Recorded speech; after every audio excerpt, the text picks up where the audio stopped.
So when markets are easy and floats all boats and buying is simple, then people are like, oh, okay, the commissions might come down. But once things get difficult again, I'm telling you, people are like, I'm not selling your house for this, and I'm not representing you for this because I know what it takes and how long it's going to take to get you in the right place.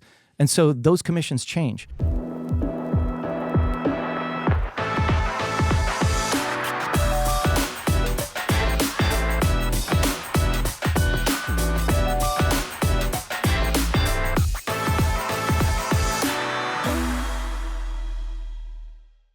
How's it going, everyone? Welcome back to another episode of the Shawn and Matt Show. My name is Matt, that is Shawn, and welcome to our show, Shawn. In today's episode, we're going to be talking about the buyer agent commissions now that it's been 1 year since the NAR lawsuits.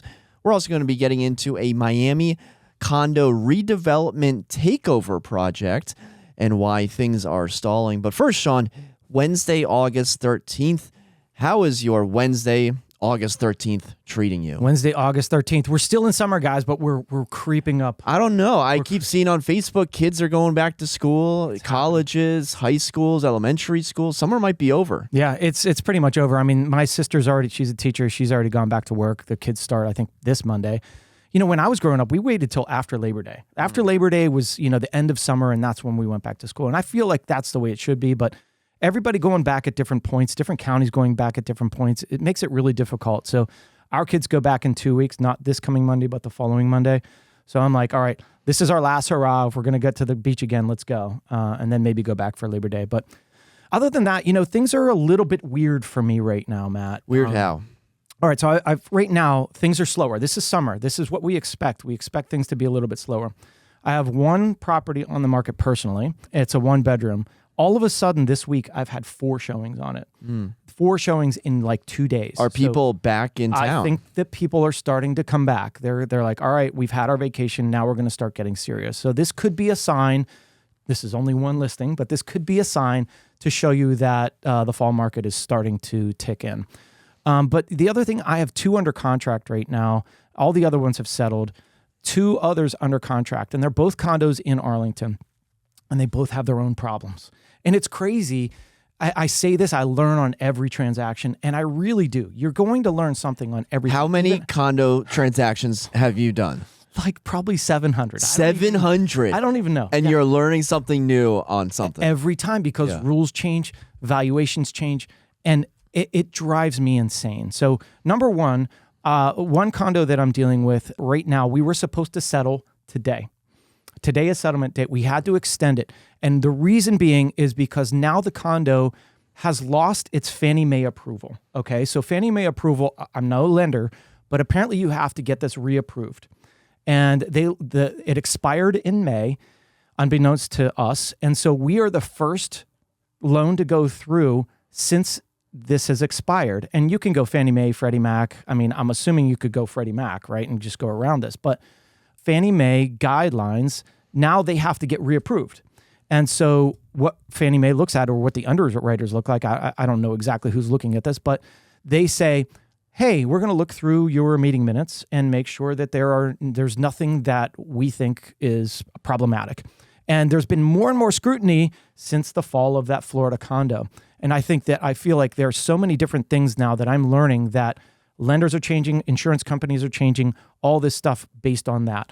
And so they looked at some of the old engineering things or some of the inspections of the condo. And now they want the 2022 and 2023 inspections from the condominium to make sure that there was nothing wrong with it. They also were bringing up a pool liner that has to be replaced. Now, this isn't like an imminent problem. This was in their documents that said, all right, this is probably when we need to replace the pool liner, and it was already, in the funds they have, everything's good. So I think that's getting squashed. But now they're looking at different things. So the lender cannot lend because they're going Fannie Mae, cannot lend until we get this resolved. So now we've extended settlement for a week. And so these kind of things come up, and you never really. And I've already settled 5 in that building, in that complex this year. So this is brand new, and so things like this change all the time, and you've got to be up, and you've got to know how to handle it. Number 2, now this one is crazy too. So I had this property under contract, multiple interest over the first weekend, two offers first weekend. I went under contract with the first buyer at full price. Everything was going good. The buyer backed out, and they couldn't back out. They had no contingencies. They still had an appraisal contingency. The appraisal came in higher than asking price. They felt that the appraisal was wrong. They were aiming for it to come in lower so they could renegotiate the contract. It came in higher. They were like, we want out of this deal. This is wrong. And they said, we're going to fight this and we're going to try to get it lower, or you can take $10,000 right now. And I was telling my clients, I'm like, listen, don't take the 10 grand. Let's hold them to the feet to the fire. Let's make them settle. And my clients were like, no, whatever. We can resell it. Let's just let them out. So we took $10,000. We didn't even go back on the market. I just called the second agent and I said, hey, you can have this property right now for this price. We won't go back on the market. Okay, cool. We go under contract. We renegotiate the home inspection. We renegotiate everything. We're rolling forward. We get to the appraisal. Appraisal comes in egregiously low. Like 30 grand low? Like $36,000 low.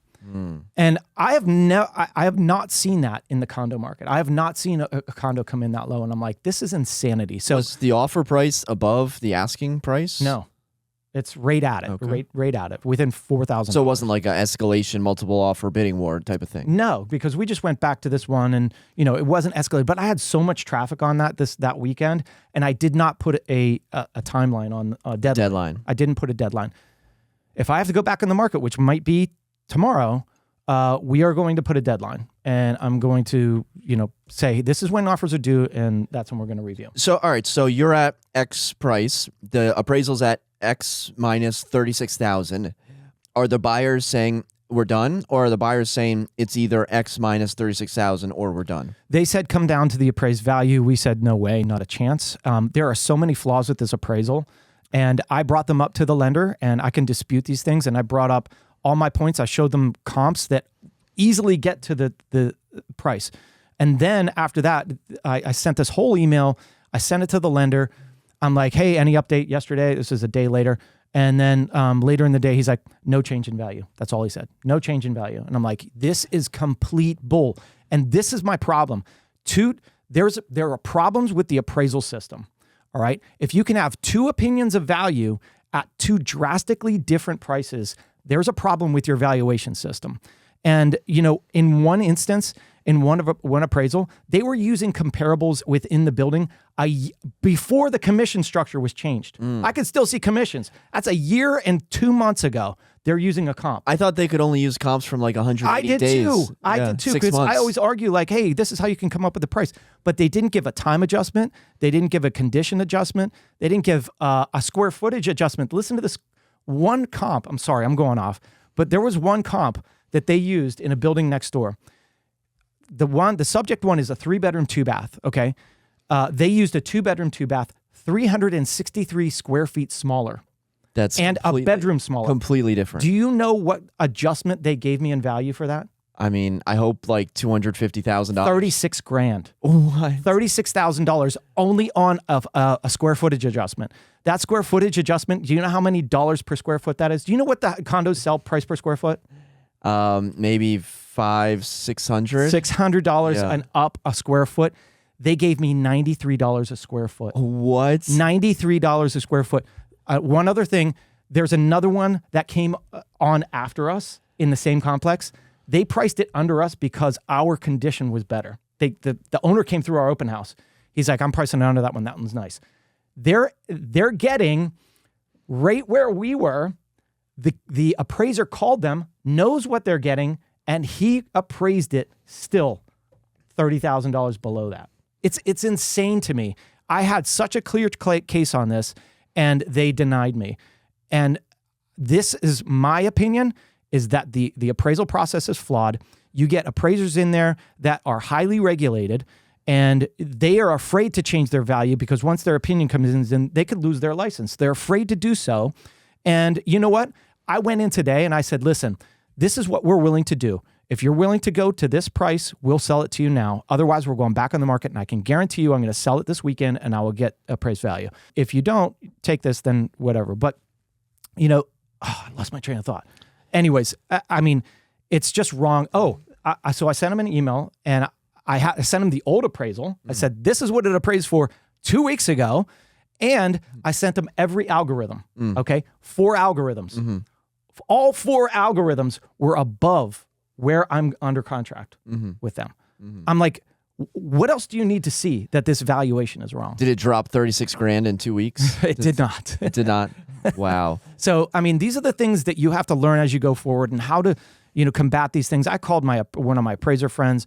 There are a lot of things that go on in transactions that will anger you to no end. And I think the appraisal process is flawed 100%. And, in talking to my appraiser friend, he's like, we're going away. I mean, algorithms can do basically what we do really easily. How much do you fight the appraisal process versus throwing your hands up and going back on the market? Yeah, I mean, there's only so far you can do it. I put my 2 cents forward. I put a following email with a couple more points. The agent's like, Shawn, there's no point in this. The appraisal is what it is. And I'm like, that's bull. It's bull. So, all right, here's your value. You want it here? Take it. If not, I'm going back on the market. It seems like there's a fundamental difference in valuation, and no matter what sort of kicking and screaming and correct, assessments you can provide, they're just not going to move their value. And it's one person's opinion of value. And one other thing. It went through underwriting with the bank, and the agent was like, well, it's gone through underwriting. They seem to be okay with the appraisal. I'm like, yeah, it's because it's undervalued. When have they ever said, oh, I think this should be higher? No, they're always going to argue it lower. That's my point. The bank is in control. They're going to lend the money based on the appraised value. They're not going to argue that, no, I think it's worth more. That's right. Crazy. All right, let's move on to our next topic. This comes to us from Redfin News. Buyer's agent commissions tick up to pre-NAR settlement levels. Okay, so the average U.S. buyer's agent commission rose to 2.43% in Q2 from 2.38% a year earlier. So Redfin did a report, and they took a look at not only commissions, but commissions at different sales prices, like under $500,000, $500,000 to $1 million, and $1 million and over. And this chart goes back to 2023. If you're watching on YouTube, I'll throw up the chart right now. And it pretty much topped out starting at about 2.51% for the buyer's agent commissions when NAR announced the rule change back in 2024, a year ago. Commissions went down to 2.43%. And then once the rule changes were implemented in Q3 of 2024, they bottomed it out at 2.36%. Ever since Q3 of 2024, they have slowly been rising. I mean, like by a couple percentage points. So up to 2.37, 2.41, and now 2.43% for the buyer's agent commission here in Q2. This is when the report was, Q2 of 2025. So Shawn, what are your thoughts on commissions basically returning to the same level as when the NAR rules were announced? You can see there's no collusion in this, right? I mean, like, we have to make money. We are in this business to make money, and the only way we make money is to charge you a fee. And 2.5% or whatever percent that you charge is what we work for. And, as you can see, deals can go sideways. This is the 3rd time I'm selling the same condo, right? Think about that. I've gotten under contract 3 times with this. And so, it's not all things go under contract and they move quickly and you're going to get paid quickly. Yes, it happens a lot, but there are so many that go the other way, and so many when you get buyers cold feet and they pull out. And so, representing them as a buyer, you have to know, listen, if I'm going to commit with you for 3 months to take you around and show properties, and in Matt's instance, hire a car to take you around to see properties, and a driver, then this is a service that we're providing so that you feel comfortable in your purchase. Not only that, it's a knowledge that we have of the market. That's the main thing, is we are guiding you through a process, and the knowledge of the market and the 21 and combined 30 some years of knowledge that Matt and I have of this local market is what you're paying for. And the guidance to get you the best deal that we can, and knowing what neighborhoods or what provides what, right? What buildings, what everything. So that goes into it, and that's why our fees are up. And that's the other thing is seasonality changes things, right? Seasonality, tough markets. So when markets are easy and floats all boats and buying is simple, then people are like, oh, okay, the commissions might come down. But once things get difficult again, I'm telling you, people are like, I'm not selling your house for this, and I'm not representing you for this because I know what it takes and how long it's going to take to get you in the right place. And so those commissions change. And so when it's easy, when everything's are flowing quickly, yeah, commissions can fluctuate. But when it's difficult, all those commissions are going to come back. Would you say things are easy or difficult right now? Because we're looking at inventory levels, 30% up across the board here in the Northern Virginia, Arlington, D.C. area. Insert your favorite boomtown, Austin, Boise, every part of Florida. It's hard to sell a property. It's not 2021. You don't just put it on the market and have 20 agents knocking down your door and, offering $100K over. This is difficult. There's a lot happening right now. Sellers are struggling in a lot of instances. It's not certainly across the board, but it's not as easy as it was. So what correlation do you see between buyer agent commission, seller willingness, and basically buyer leverage? Yeah, I mean, well, the thing is, buyer agency commission, the sellers now are willing to pay that, right? And so whenever I go on an appointment, I'm doing the numbers based on what the average that I see, and that's what I'm running their numbers for, and that's what you should be doing. And the willingness for a seller to pay as the market deteriorates, they're going to say, please come. I want you to bring your people in and know that I'm willing to negotiate a commission for you so that you bring your buyers to me. But what if your listing, let's talk about this appraisal listing. What if it had 10 offers on it? They're going above asking. I mean, lowering that commission, not paying the buyer's agent commission, that's like one of the first things that I would think an agent would do in a multiple offer scenario when there's like 10 other offers. Yeah, I mean, you're going to look at the best net for your client, right? I mean, like naturally, if there's an agent that's willing to do it at a lower percentage and that value or that commission structure, that contract, because of the lower commission beats out everybody else, and then because of that, you don't have to appraise as high, you're going to take that off. So they're going to go $15K over, but then ask for your seller to pay you $15K for the buyer agent. How does that make sense? By the way, do lenders care about this? Like just financing the buyer's agent commission? How has that not been, brought up? Because they're just throwing it into the pot, and now it's being financed, by the buyer. As it always ever was, right? Yeah. I mean, that's the thing. So, but what if there was like a 6% buyer's agent commission or 7% buyer's agent commission? You think the lender would be okay just financing like a 7% buyer's agent commission? I mean, if it appraised. Have you ever heard of a lender getting on the case about the buyer's agent commission? No, but they're asking the questions. What is your buyer agency agreement stating? And is there a difference between what is in the contract and what is on the buyer agency agreement?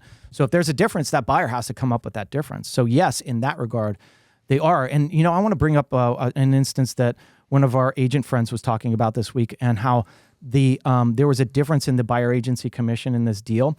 And the title company was saying, we will not put your difference on the ALTA, the final settlement statement. You have to get that from them directly. And we were like, what are you talking about? Like, this is part of the transaction. You need to put this on the ALTA. And for a title company to be saying this is insanity, to having them enforce a rule that is out of base, in my opinion. Yes, you can get the commission directly from the client. You can do that. They have to pay the brokerage, but it's part of the deal. And in my opinion, just let it close on the deal. Isn't that the point of the title company, to bring all the numbers together and then to send them out to the respective parties? Yeah, it seems pretty straightforward to me. Exactly. So for a title company to do that, I don't know why they wouldn't do that, but they have their rule and they wouldn't put it on there. And now I don't know if they're going to change or not. The settlement doesn't happen for a while. It's a new construction. The construction company, the sales company owns the title company.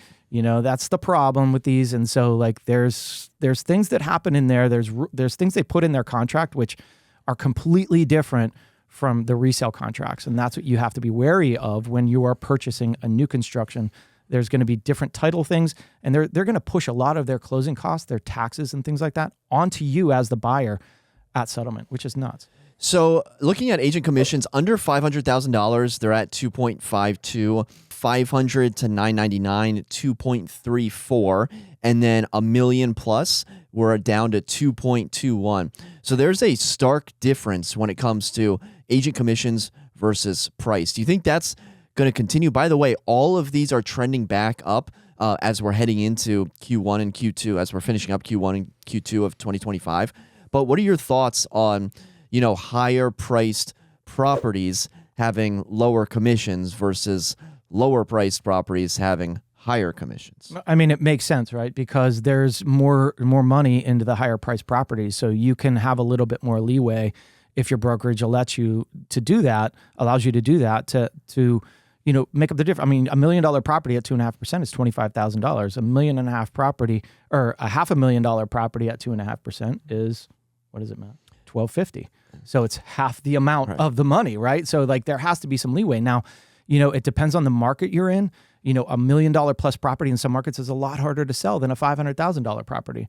And, so you have to take all of this into consideration. There are so many factors that come into this, and whether you should take a deal at a lower commission rate. And yeah, I mean, if it's a multi-million-dollar property, you could see that the commission rates could come down. And I'm not saying that that's something that we do, but you could see why the reasoning behind it in some instances. Yeah. So a year from now, what are we thinking this commission rate's going to be? Do we think it's still going to be around the 2.43%? Do we think it's going to go up? Do we think it's going to go down? Because everyone's been talking about AI. Everyone's been talking about flat fee brokerages, hourly brokerages, brokerages that give you a % of the commission back. The numbers are reflecting that commissions are going up since the rule changes have been implemented. So, Shawn, where do you think we're going to be a year from now? I think we'll be right where we are. I don't think there's going to be. I'm not afraid of these other brokerages that do these things, because we've seen how and what happens to them over time. And you get that reduction for a reason. They might not provide a full service. Some of them do. I don't want to say that, and I'm not painting with a broad brush. But the instance that I'm in right now, in some of these contracts is with discount brokerages, and not only discount brokerages, but an agreement or ownership of the lender and the real estate company. And this is the problem with that, is like, in my eyes, I'm like, well, what's going on here? Why is an appraisal coming in so much lower, and why are they not fighting this and helping the transaction? And it's almost like, well, maybe it benefits them. I don't know. Rewind. The buyer's agent is a part owner of the mortgage company? No. The agency. The brokerage. The brokerage. Owns. Or the mortgage company owns the brokerage. The mortgage company owns the brokerage. So you might be able to deduce who I'm talking about based on that. And it was a recent purchase. But now there is incentives if you use the real estate company. But if you use our mortgage company, will also give you another incentive. Well, I mean, if you guys back out of the deal, then they didn't get a discounted deal. They got no deal at all. Yeah, and that's the problem. And I think the fundamental problem here is that, what people don't understand is that you're paying maybe $650 for an appraisal on a line item on the as a lender fee, or as a fee to the lender. And that $650 fee is divided up, and everybody's taking a cut of it, right? So the actual appraiser on this deal might have gotten $250 to do the appraisal. Whereas in other companies and other lenders, local lenders, they might give $400 for that appraisal to the appraiser. So they're making $150 difference to do the same appraisal. So which one would you do if you were an appraiser? Would you go for the $400 payout or the $250? You're going to go for the $400. So who's getting the $250? The appraiser's like, I'll do it, I guess. I'm not an expert in this area, but I'll do it. I'll take it. That's what you get when you are using these, and that's why the appraisal is low. And I'm dumbfounded. I'm honestly dumbfounded. I know these values. It's wrong. All right, let's move on to our final topic. This comes to us from realtor.com. Waterfront Miami condo redevelopment stalls as court sides with holdout owners refusing to sell. Shawn, let me bring you up to speed at Biscayne 21. Okay, so Biscayne 21 condominium has been the subject of a legal tug and war between a developer intent on replacing the aging tower with luxury housing and a small group of residents determined to stop it. So basically what's happening is there is a condominium complex right on the water in Miami, 13 floors, 192 units. It's not small, okay, 192 units. A developer has come in and started buying units slowly, and they've been ramping up. They've bought almost every single unit. They went on a multi-million-dollar shopping spree, buying up nearly all the units with the intent of terminating or dissolving the condominium, tearing it down, and replacing it with a trio of gleaming high-end apartment towers. This was started in 2022 by Two Roads Development. Now, reading from the article, despite facing pressure from the developer and real estate agents to sell, 8 owners have dug in their heels, and they are refusing to sell and refusing to leave. And so basically what they're saying is, they're saying, hey, this is a condominium. You can't just come in here and dissolve it. According to Biscayne 21's condo rules, known as the declarations, it requires 100% owner approval to approve the condo termination. However, this is my favorite part of the article. Love this. The developer, determined to go ahead with the dissolution, took over the condo board, changed the language in the declaration, lowering the threshold of termination approval from 100 to 80%, and paved the way for the tower to be torn down, according to the 66-page lawsuit filed on behalf of the holdouts in 2023. Wow, this is like a corporate rating, but for like a condominium complex. Yeah. This is crazy, Shawn. What are your thoughts when you first heard about this? First, I mean, like it's, oh man, there's so many things.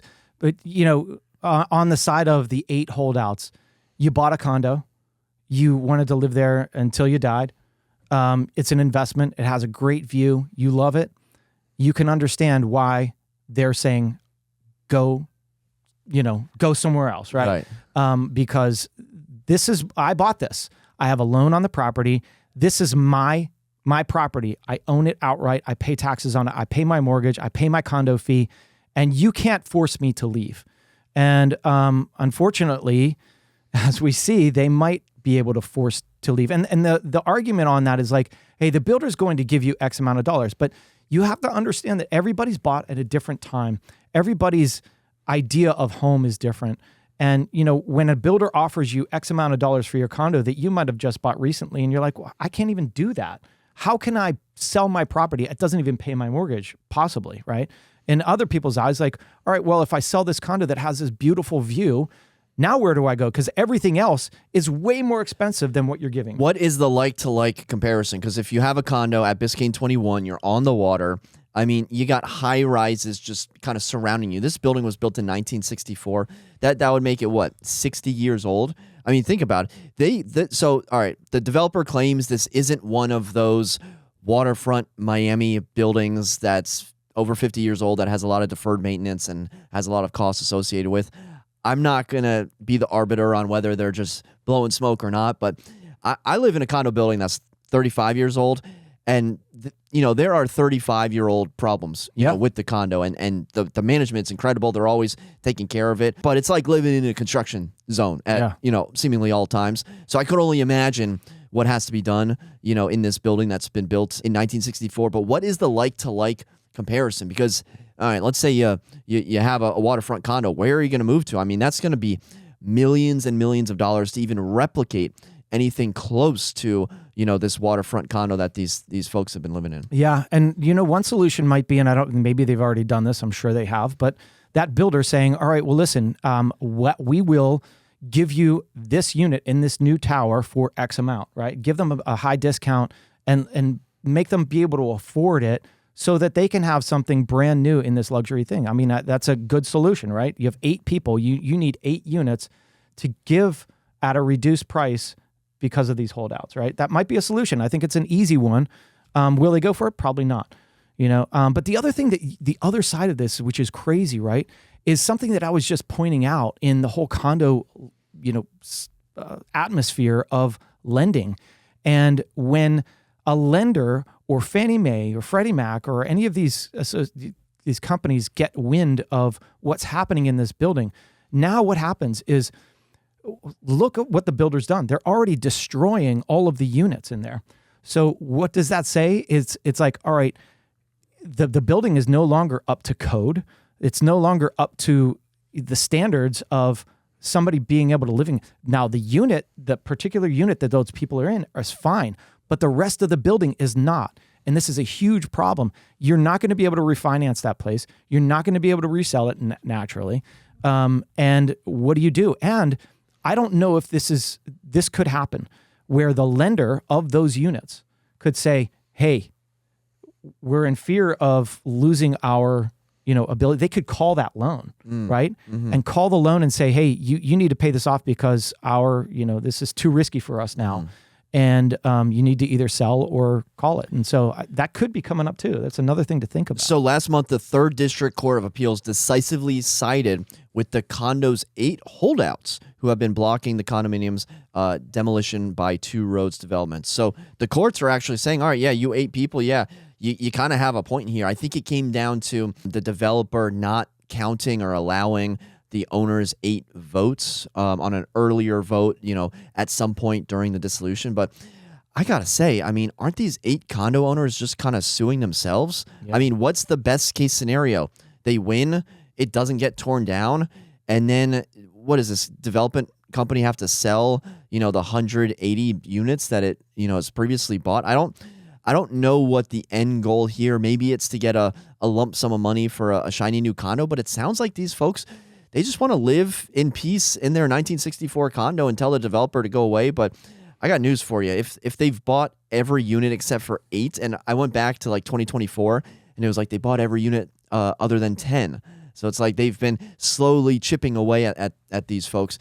I mean, the writing's on the wall. I don't know what the next best thing is going to be for these folks. It looks like this may end up going to the state, the Florida Supreme Court, who may or may not hear the case. But either way, man, this is like a David and Goliath story for sure. Crazy. Yeah. And the one thing that you have to look at, and like the developer like sneakily did, was look at the declaration documents that were created whenever the condo was created back in the 60s. And they saw that you needed 100%. Well, they went back and they changed that, because now they're a majority owner in that, which is so sneaky, but, very smart. But at the same time, I wonder if there was a clause in there that says not one single owner can own more of X percent. I've seen this in condo documents, and that might be a way to say, oh, wait a second, this wasn't even allowed. This buyer now owns a majority of this building, and that wasn't allowed in the beginning. So something to look at, Yeah. Could be.